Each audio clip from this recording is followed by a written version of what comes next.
Jadi ya memang apa ya, dari teman-teman memang banyak efeknya, bahkan dari satu sendiri itu juga udah memutus rantai. Beneran kemarin tuh ada dari timnya itu, Mas terima kasih Mas Sultan, karena seperti tahun-tahun ini tuh apa ya, jadi kita itu bisa langsung peternak sendiri. Kalau dulu lewat orang dan tertutup, dan sifatnya tertutup, tidak terbuka. Nah, makanya kan dengan dinamika perkembangan teknologi seperti YouTube dan beberapa untuk tren peternakan saat ini memang didongkrak oleh YouTuber kayak Mas Sultan, kemudian Mas Jina dan beberapa kawan yang lain. Justru ini berkontribusi positif terhadap peternak sendiri, terhadap calon pembeli sendiri. Ini sangat luar biasa karena apa? Bisa melihat nyata secara langsung kondisi peternaknya, baik itu lokasinya, cara beternaknya, jenis kualitas yang akan dicari. Kemudian kan betul-betul kita ini kan, mohon maaf, kita jauh dari metodologi sapi gelonggong yang secara agama maupun secara pasar ini sangat merugikan pembeli. Tidak ada sapi gelonggong. Ketika digelonggong, sapi akan kelihatan dan bahkan akan tersiksa. Kalau realitas seperti ini dengan pola menu makan jelas, makanan yang sehat, makanan yang berkualitas, ditunjang proteinnya, ditunjang vitaminnya, kemudian karbohidrat serta beberapa dukungan unsur yang lain, sehingga sapi ini dengan tahapan-tahapan dengan waktu tertentu membuahkan sapi atau membentuk sapi yang berkualitas. Ya, bukan tidak bisa tiba-tiba sapi jadi gemuk kan gitu. Iya, perlu ada proses. Perlu ada proses, sehingga memang ini bentuk edukasi yang tentunya baik untuk para calon peternak muda atau peternak yang masih baru. Nah, ini kita saling asah-asih dan asuh. Lewat Mas Sultan, lewat Mas Jina, inilah media-media ini bisa disebarkan, bisa dijadikan suatu edukasi aplikatif, karena tidak harus belajar textbook. Langsung, oh ini makanannya, oh ini bahannya, caranya di mix seperti ini, diberikan jamnya sekian, pola waktunya, kemudian bla bla bla bla sampai semua hampir sistem dalam operasional pun harus disampaikan. Nah, ini suatu bentuk edukasi yang membangun. Kita harus jadi peternak yang terbuka, peternak yang harus dinamis, visioner dan prospektif. Kalau tidak prospektif, untuk apa kita lakukan? Kan gitu. Itulah. Jadi memang banyak efek ya, mulai dari ibu-ibu sambil merokok, sambil merokok, ibu dan ketika dia mau jual sapi, ini ya saya dipeluk sama ibu-ibu itu ada kontes sapi di Rembang ya. Dipeluk dari dipeluk ya. Wah, saking bangganya mungkin seneng. Ini kalau cewek ini, waduh. Tapi ibu-ibu ya alhamdulillah beliau bilang gini. Terima kasih Mas Sultan. Sebelum saya jual sapi itu lihat video dulu Mas. Beliau, kenapa kok gitu Pak? Lihat video sampean di pasar. Kenapa? Alasannya Bu. Ini Bu, ini Mas Sultan. Saya membandingkan, kalau sapi dengan gambar seperti ini dengan umur segini itu kalau di pasar harganya segini, jadi itu bisa jadikan referensi untuk penjualan. Betul sekali. Betul Mas Sultan. Jadi saya kira sama ibu-ibu yang menemui Mas Sultan itu dengan semua khalayak dunia peternakan itu sama. Terlebih sapi ini kan komoditi nasional ya, yang tentunya sekarang ini pemerintah Republik Indonesia ini mensiarkan bahwa kebutuhan protein yang paling mudah itu selain dari nabati, ini juga dari hewani. Hewani terdiri dari ikan dan juga dari daging, di mana memang kandungan proteinnya cukup tinggi untuk pertumbuhan anak, untuk pertumbuhan fisik ya semua, sehingga dengan kebutuhan secara makro ini tentunya harus kita imbangi dengan kesediaan barang. Ketika ketersediaan barang ini, para peternak ini sudah mulai kenceng, mulai on the track untuk mempersiapkan pola ternaknya dengan outcome-nya nanti ADG yang bagus, hasil yang berkualitas.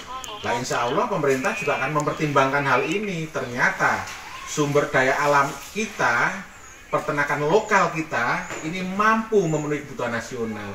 Itu target kami, Mas Sultan. Siap. Semua peternak harus begitu visionernya kan itu. Iya, apalagi Pak ini sebagai anggota legislatif ya. Amin.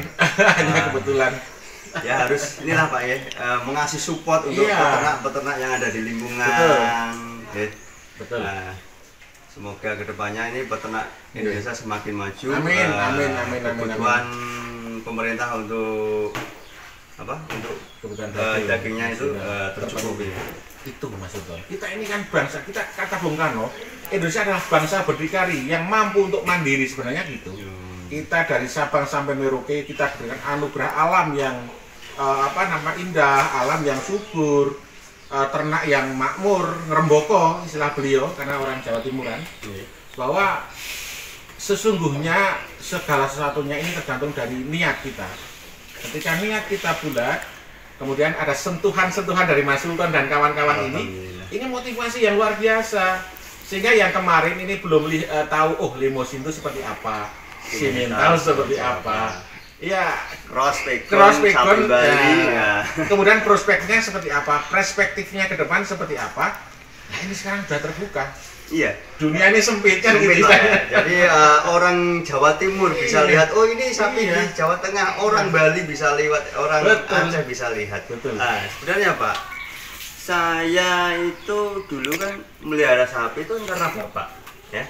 Bapak melihara sapi, jadi saya hanya tahunya itu ini loh sapi dikasih makan, dikasih minum, dibersihkan. Nah, dari situlah saya baru tahu mengenal sapi itu sejak kenal YouTube. Betul. Nah, saya itu keliling pasar, ini sapi apa, sapi ada, itu baru-baru tahu lah kalau. Jadi tahunya saya 3 tahun yang inilah, 3 tahun yang sudah berjalan ini. Perlu kami sedikit sampaikan pesan ya Mas Sultan. Saudaraku, kawanku semuanya, sama halnya pengalaman yang sama itu ditempuh oleh Mas Sultan. Kami pun demikian. Secara historinya, dulu leluhur saya ini juga peternak, tapi budidayanya adalah sapi lokal. Artinya bahwa sapi lokal itu perlu kita lestarikan, namun secara progresifnya ini juga harus ditingkatkan kualitasnya. Nah, contohnya seperti apa? Ya, inseminasi buatan dengan perbaikan genetik. Nah, nanti akan diperoleh sapi lokal yang mampu tumbuh di iklim tropis kayak Indonesia, kayak di Jawa ini. Namun sapi itu tetap pertumbuhannya ini optimal. Karena kalau kita murni lokal itu sampai usia 2 tahun, sapi umur 2 tahun sampai walaupun ya beratnya hanya segitu-gitu aja. Jadi 400 300. Iya, kualitas dagingnya nggak bisa optimal. Nah, untuk itu ilmu itu penting sekali. Namun ketika ilmu tidak dicoba, tidak diaplikasikan juga ini akan mengalami penghambatan atau mengalami hambatan. Sehingga antara ilmu dengan aplikasi ini harus seiring sejalan. Nah, untuk itu kami berpesan tetap bersemangat, mari kita tingkatkan totalitas kita dalam dunia peternakan sapi khususnya. Supaya apa? Kami sangat merasakan sebelum kami dengan pola yang saat ini progresnya ini sangat-sangat jauh sekali. Sehingga alhamdulillah saya bersyukur sama Tuhan Yang Maha Kuasa bahwa dengan peternakan sapi saya ini ya ini akan menambah nilai ekonomi yang tentunya nanti akan mendukung menopang kebutuhan keluarga. Betul, Pak. Kebutuhan sehari-hari. Karena ibarat sapi rojo koyo. Wah, rojo koyo itu istilahnya leluhur kita. Iya, rojo koyo. Rojo koyo. Karena kalau di desa-desa saya sendiri itu kan punya sapi itu dalam 1 hari bisa dapat uang kan. Wah, itu. Enaknya itu. Jadi misalkan ada kebutuhan untuk anak sekolah, untuk kebutuhan yang lain itu dalam 1 hari bisa cair gitu, Pak. Itulah rojo koyo ini sesungguhnya adalah suatu investasi berupa binatang ternak yang bisa digunakan dalam kepentingan mendesak. Tadi sampai Mas Sultan, bayar sekolah, membayar kuliah katakanlah, membeli sesuatu yang tentunya besar nilainya, ya. Kemudian kebutuhan pokok yang lain. Sehingga dengan investasi sapi ini juga ada beberapa yang belum kita sentuh. Contohnya, ini kita melakukan ataupun memanfaatkan limbahnya sapi itu sendiri. Karena apa? Kencing maupun kotorannya ini adalah nitrogen N. Nitrogen yang sangat dibutuhkan oleh tumbuh-tumbuhan, terutama tanaman-tanaman budidaya. Ketika nanti ternak ini bisa, pengembangannya bisa kita kembangkan untuk pembuatan pupuk organik ini jauh lebih sempurna. Untuk itu kami mohon dibantu Mas Sultan, barangkali ada beberapa wilayah sudah aplikasi termasuk pembuatan pupuk organik dan sebagainya. Ini peternak kayak kami ini butuh masukan ilmunya. Siap. Oke, Mas. Terima kasih. Oke, terima kasih atas saran motivasi Pak Yunianto kepada saya sendiri ya sebagai pemula dan teman-teman yang lain. Semoga edukasi yang diberikan bermanfaat bagi kita semua. Amin. Terima kasih. Amin. Wassalamualaikum warahmatullahi wabarakatuh. Waalaikumsalam warahmatullahi wabarakatuh.